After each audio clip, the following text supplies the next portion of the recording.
Pramod Boro is a liar. He lost 5 years to people of BTC and he has no more chance this time. Pramod Boro Dangoria is a misolia leader. Mangrang BTRनि CM Pramod Boro बिथाङा जे सासे थगायसुला बेखौ रायजो राजा आरो माखासे लाइमोनफ्रा बुंथिदों आरो बिथांमोना बुंथिबावदों जे इउपिपिएलखौ थांनाय समाव मदद होनानै सरकाराव फैहोनानै जोबोद गोरोन्थि खालामफ्लांबाय बेखौ बिथांमोना स्वीकार लादों।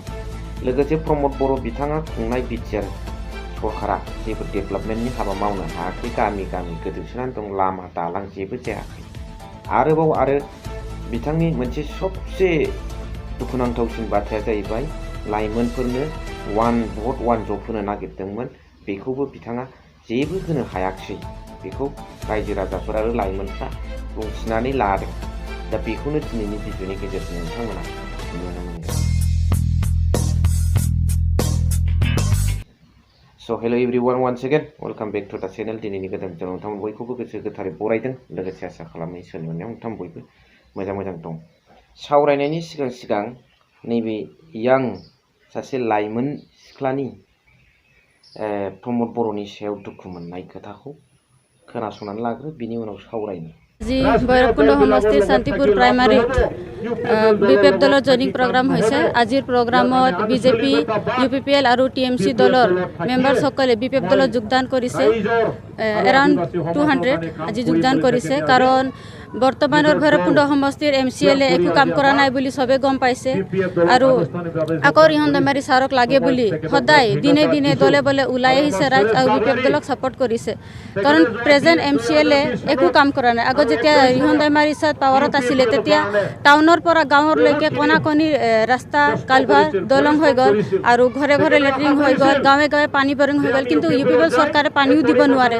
কৈছিলে ইউপিপিএল চৰকাৰে যে ভৈৰৱকুণ্ডত ট্ৰাইবেল ইউনিভাৰ্চিটি বনাম বুলি, কিন্তু এইটোও দিব নোৱাৰিলে। ইয়াৰ কাৰণে মানে ৰাইজে আকৌ ৰিহন দৈমাৰী ছাৰক বিচাৰিছে।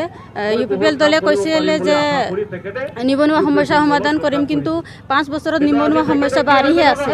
আৰু কৈছিলে যে 1 ভোট 1 জব দিম বুলি, কিন্তু আজিলৈকে কোনো এজনে ল'ৰা ছোৱালীয়ে জব পোৱা নাই। আৰু আমাৰ আই মাতৃসকলে 5 বছৰ ইমান কষ্ট কৰিলে 75,000 পইচা পাম বুলি, কিন্তু আজিলৈকে কোনো মহিলাই 75,000 পইচা পোৱা নাই। উল্টা সিহঁতৰ পৰা খৰচে হৈছে। প্ৰমোদ বড়ো ডাঙৰীয়াই বাৰে বাৰে কয় যে 17 বছৰত বিপিএফ চৰকাৰে একো কাম কৰা নাই বুলি, কিন্তু 17 বছৰত বিপিএফ চৰকাৰ যদি একো কাম কৰা নাই তেতিয়াহ'লে কাৰ নেতৃত্বত পুৱা 40টা সমষ্টিত ইলেকশ্যন খেলি প্ৰমোদ বড়ো ডাঙৰীয়া চিফ হৈ আছে? কাৰ নেতৃত্বত পুৱা ৰাস্তাত কোকৰাঝাৰৰ পৰা বাক্সা চিৰাং ওদালগুৰি অহা যোৱা কৰি আছে? কাৰ নেতৃত্বত পুৱা স্কুল কলেজত বিটিচিৰ ল'ৰা ছোৱালী পঢ়ি আছে? কাৰ নেতৃত্বত পুৱা হস্পিটালবিলাকত বিটিচি ৰাজ্যিক চিকিৎসা লৈ আছে? সকলো কাম বিপিএফ চৰকাৰৰ দিনত হাগ্ৰামা মহিলাৰী ছাৰৰ নেতৃত্বত হৈছে। প্ৰমোদ বড়ো is a liar. He lost 5 years to people of BTC and he has no more chance this time। Pramod বড়ো ডাঙৰীয়া এজন মিছলীয়া লিডাৰ। তেওঁ 5 বছৰ আমাৰ বিটিচি ৰাজ্যক ঠগাইছে। তেখেতৰ আৰু এইবাৰ একো চান্স নাই। আগত বিজেপিয়ে তেল সোমাইছিলে ট্ৰেক্টৰত, ইয়াৰ কাৰণে ট্ৰেক্টৰ চলি আছিলে। এতিয়া বিজেপিয়ে তেল দিয়া বন্ধ কৰিছে, কাৰণ ইউপিপিএলৰ লিডাৰসকলে ট্ৰেক্টৰখন ভালকৈ চলাব জানে নাই। গতিকে ট্ৰেক্টৰৰ এতিয়া একো কাম নাই। বিটিচি ৰাইজৰ মুখত এতিয়া এটাই স্লোগান, প্ৰমোদ বড়ো হটাও আৰু বিটিচি বাঁচাও। दुखुनांथावसिन बाथ्राया बे रायजो राजाफोरखौ परिबर्तन होननानै बिथांमोना बुंदोंमोन। दा परिबर्तना माबोरै जाखो? जे डेभेलपमेन्टखौनो मोनसेबो खालामनो हायाखिसै। गामि गामि जायगा जायगा गारि मटरानो दाबो थांजाया। सेन्ट ग्रेभेलखौनो गारनो हाया, सेनसनखौनो दिरुनानै होनो हाया। प्रमोद बड़ो बिथांनि परिबर्तन बा सुइजारलेण्डआ बेनो नामा? लोगोसे जोङो मिडियायाव नुबाय थादों, स्पटआवबो नुदों, सरकार गैयाब्लाबो बिपिएफनि माखासे दैदेनगिरि बिथांमोना लामा बायदिसिनाखौ मावनानै होदों। नाथाय सरकार गोनाङानो जेबो मावनानै होआखै। दिनै बेखौ रायजो राजाफ्रा बुजिदों। आरो बिथां प्रमोद बर'आ जे 5 बोसोराव जेबो हाबा मावनो हायाखिसै बेखौ फोरमान होदों रायजो राजाफोर आरो लाइमोन सेंग्रा सिख्लाफ्रा। दा अब्ला बिथांमोना माखौथो लानानै ससियेल मिडिया बा माइकफ्राव होख्राव क्रेडिट लानानै खोथा बुङो? प्रश्नआ बे, माखौ क्रेडिट लानानै खोथा बुङो? परिबर्तन जाबाय, शान्ति फैबाय होननानै।